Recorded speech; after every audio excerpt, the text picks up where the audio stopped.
नमस्कार दोस्तों, जय हिंद, वंदे मातरम। एक बार फिर से आप सभी का बहुत बहुत स्वागत है आपके अपने YouTube चैनल एग्ज़ाम ट्रिकी 2.0 में। दोस्तों यहाँ पर आज हम लोग बात करेंगे सीटेट दिसंबर 2024 के पर्यावरण के महत्वपूर्ण प्रश्नों की।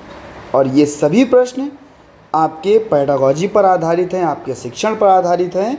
तो पहला प्रश्न आपकी स्क्रीन पर है और ईवीएस में अनुभव आधारित शिक्षा का क्या महत्व है। ईवीएस में अनुभव आधारित शिक्षा का क्या महत्व है। यह केवल अवधारणाओं पर केंद्रित होता है? तो भैया अवधारणाओं पर केवल केंद्रित नहीं होता है ये। यह छात्रों को उनके अनुभवों से सीखने में मदद करता है। बिल्कुल अनुभव से सीखने में मदद करता है, ये आपका पॉजिटिव में जाएगा। यह केवल सैद्धांतिक ज्ञान नहीं भैया, या केवल शिक्षक पर निर्भर होता है, तो ये भी नहीं। आपका बी ऑप्शन जो है वो बिल्कुल सही हो जाएगा। नेक्स्ट क्वेश्चन आपकी स्क्रीन पर है और कह रहा है, शिक्षक जब छात्रों को पर्यावरण अध्ययन में जिज्ञासु बनाते हैं तब उन्हें किस प्रकार की गतिविधियों पर जोर देना चाहिए। पर्यावरण अध्ययन में छात्रों को जिज्ञासु बनाया जा रहा है शिक्षक के द्वारा, तब शिक्षक को किन गतिविधियों पर जोर देना चाहिए। दोस्तों पहली बार हैं चैनल पर, चैनल को सब्सक्राइब जरूर कर लीजिएगा और उत्तर बताइए इस क्वेश्चन का। रटने पर रटना जो है वो आपका निगेटिव में जाता है, मैंने आपको पहले ही बताया था, काट दीजिएगा। वैज्ञानिक प्रयोगों और अवलोकनों पर जोर देना, केवल पुस्तकीय ज्ञान नहीं होगा। छात्रों को निष्क्रिय बनाना भी आपका किस में जाता है, निगेटिव में जाता है। अब आप जान जाओगे कि बी ऑप्शन है वैज्ञानिक प्रयोगों और अवलोकनों पर जोर देना। बी ऑप्शन यहाँ पर आपका सही हो जाएगा। क्या होता है जब जिज्ञासा बच्चे को विकसित करनी है, जहाँ पर बच्चा प्रयोगों के द्वारा अवकलनों के द्वारा बच्चा सीखेगा, तो क्या होगा, छात्रों की सोच जो है वो विकसित होगी। तो यहाँ पर बी ऑप्शन को हम सही करेंगे। नेक्स्ट क्वेश्चन आपकी स्क्रीन पर है और कह रहा है, पर्यावरण अध्ययन में किस प्रकार के प्रश्न छात्रों की सोच को बढ़ाते हैं। ऐसे कौन से प्रश्न हैं जो छात्रों की सोच को बढ़ाते हैं। रटने वाले प्रश्न, रटेगा बच्चा तो बिल्कुल वहाँ पर क्या हो जाएगा, वो चीज़ें बिल्कुल नियत हो जाएंगी। जो चीज़ें उसने रट ली बस वहीं पर बच्चा रुका रहेगा। अगर हम बात कहें खुले अंत वाले प्रश्न, तो कहेंगे खुले अंत वाले, यहाँ पर क्या होगा कि बच्चे को ब्रॉड एरिया में सीखने को मिलेगा, विस्तृत एरिया में सीखने को मिलेगा। वस्तुनिष्ठ प्रश्न, इसमें केवल क्या है, टिक लगा दिया, सही हो गया। मान लो हमने पूछ दिया भारत की राजधानी क्या है, उसने टिक लगा दिया और सही हो गया, तो ये आपका ये भी गलत हो जाएगा और ये भी गलत हो जाएगा। रिक्त स्थान भरने वाले प्रश्न, ये भी सबसे अच्छा है खुले अंत वाले प्रश्न। इसमें बच्चे की सोचने की क्षमता, कल्पना करने की क्षमता, जो समस्या समाधान कौशल है वो बढ़ता है। B option, B for brilliant, यहाँ पर सही हो जाएगा। और नेक्स्ट क्वेश्चन आपकी स्क्रीन पर, जल्दी से बताइएगा, पर्यावरण अध्ययन में बहु अनुशासनात्मक दृष्टिकोण क्या है।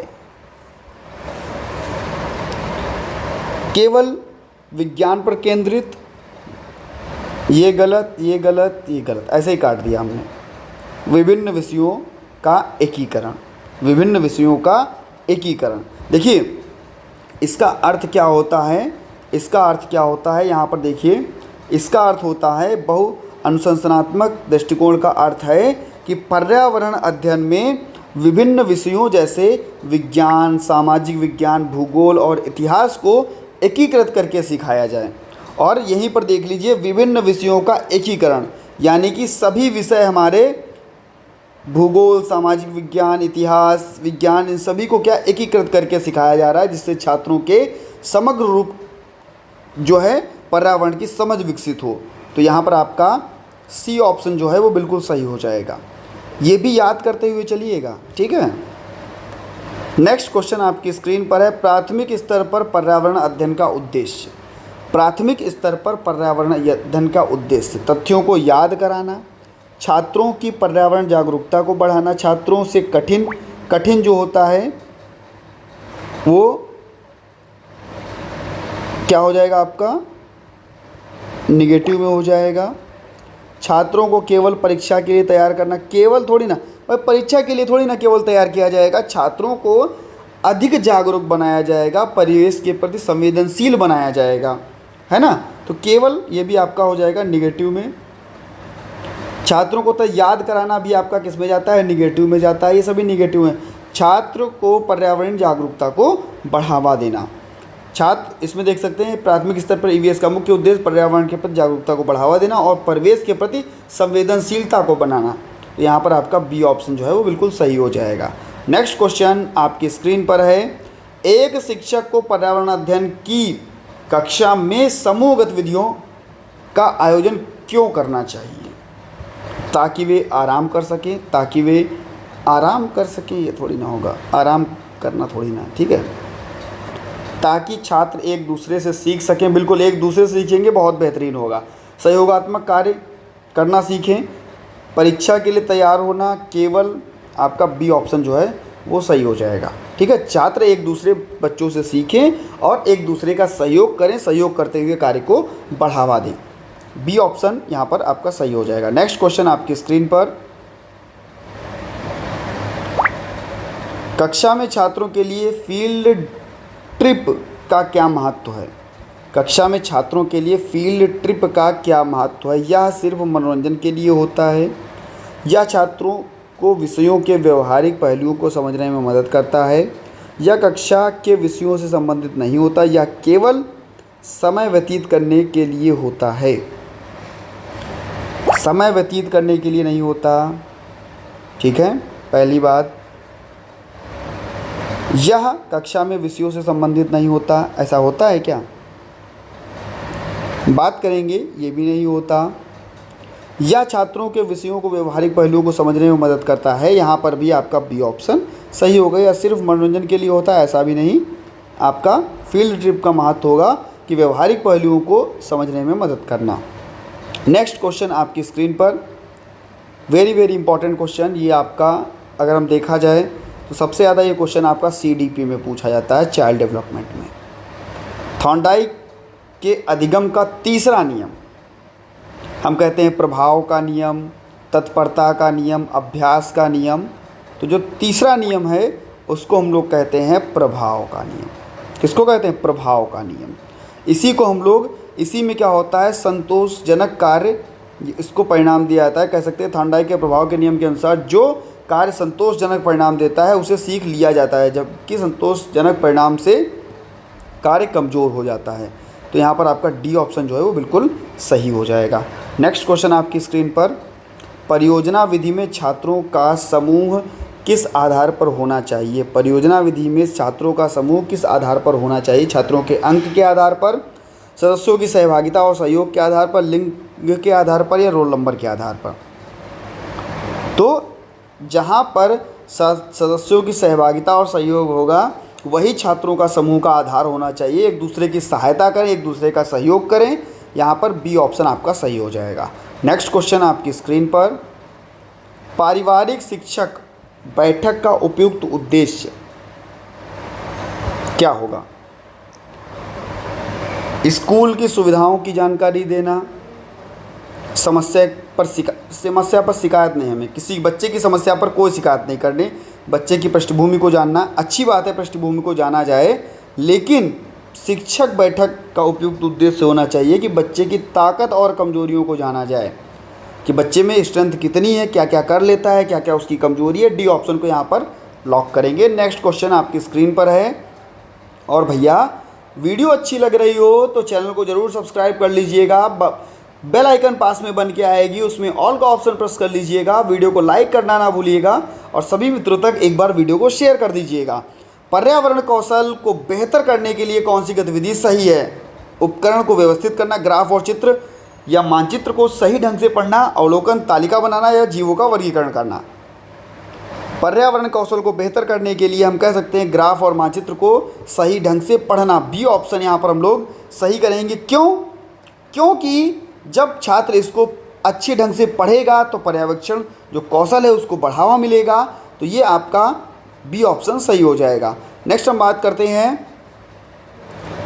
पर्यावरण पर पढ़ाने के लिए सही शिक्षण विधि कौन सी है?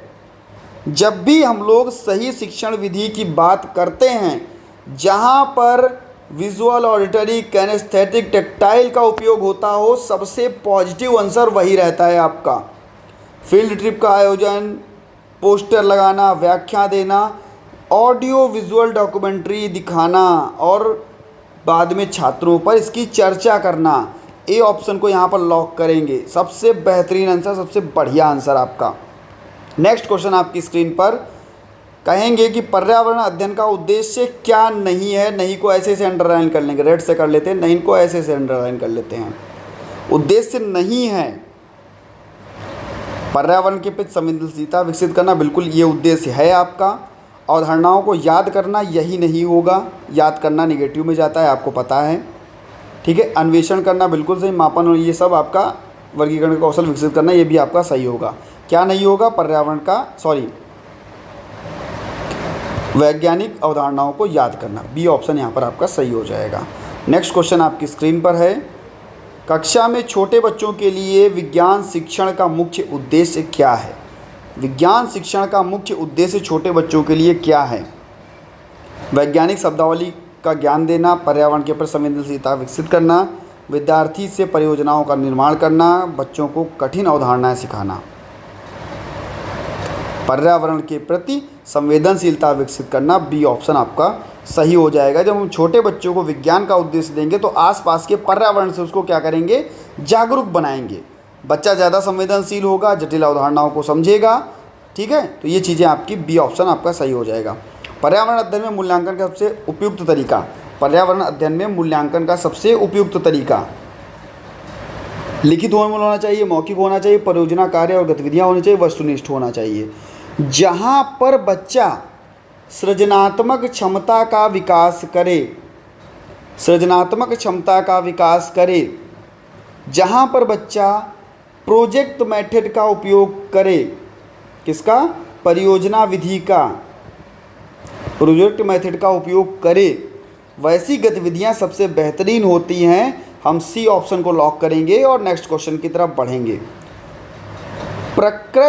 प्राकृतिक और सामाजिक पर्यावरण के अध्ययन के लिए सबसे उपयुक्त दृष्टिकोण,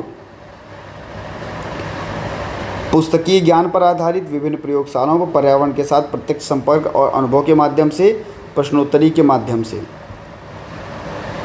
क्या होगा कि प्रत्यक्ष संपर्क बनाया जाए और अनुभव के माध्यम से, ठीक है। सी ऑप्शन को यहाँ पर लॉक कर देंगे। नेक्स्ट क्वेश्चन आपकी स्क्रीन पर है, प्राथमिक स्तर पर ईवीएस पाठ्यक्रम का महत्वपूर्ण गुण। प्राथमिक स्तर पर ईवीएस पाठ्यक्रम का महत्वपूर्ण गुण, इसमें केवल परीक्षाएं शामिल होती हैं या सिर्फ एक विषय पर केंद्रित हो, या छात्रों के विभिन्न पृष्ठभूमि के अनुकूल होना चाहिए या होनी चाहिए। इसमें वास्तविक कहानियाँ और घटनाएं शामिल नहीं होती। नहीं वाला तो काट दो, होनी चाहिए भाई, नहीं थोड़ी ना होगा। वास्तविक घटनाएं हम शामिल करें, कहानियाँ शामिल करें, तो यह आपका क्या होगा? होना चाहिए। ऐसा नहीं है कि नहीं होना चाहिए, तो ये तो कथन ही गलत हो गया। अगर नहीं होता ये यहाँ पर नहीं लिखा होता ये अगर, तब ये आपका सही हो जाता। अगर नहीं है ये, तब आपका ये गलत हो गया। सी ऑप्शन होगा यहाँ पर आपका। सी ऑप्शन क्या होगा? या छात्रों के विभिन्न पृष्ठभूमि के लिए के अनुकूलन या अनुकूल होनी चाहिए। सी ऑप्शन को यहाँ पर लॉक करेंगे। नेक्स्ट क्वेश्चन आपकी स्क्रीन पर है और कह रहा है कि ईवीएस पढ़ाने के दौरान शिक्षक की क्या भूमिका होनी चाहिए? केवल व्याख्यान देना गलत, नोट्स लिखवाना गलत, गतिविधियों और परियोजनाओं का आयोजन करना सबसे बेहतरीन हो जाएगा आपका सी ऑप्शन। यहाँ पर पढ़ने के लिए सामग्री देना, ये भी नहीं, ठीक है। सबसे बेहतरीन आपका सी ऑप्शन हो जाएगा। नेक्स्ट और लास्ट क्वेश्चन इस वीडियो का, पर्यावरण अध्ययन के लिए सबसे महत्वपूर्ण मूल्यांकन तरीका क्या है? तो देख लीजिए, ये होगा आपका व्यवहारिक मूल्यांकन। पर्यावरण अध्ययन में व्यवहारिक मूल्यांकन बहुत महत्वपूर्ण होता है, वास्तविक समझ विकसित करता है, केवल कौशल को, उनके कौशलों को परखता है। तो दोस्तों कैसा लगा आपको वीडियो ज़रूर बताइएगा। बहुत बहुत धन्यवाद आप सभी ने वीडियो को वॉच किया। मिलता हूं दोस्तों नेक्स्ट वीडियो में, बने रहिएगा आपके अपने चैनल एग्जाम ट्रिकी पर। धन्यवाद।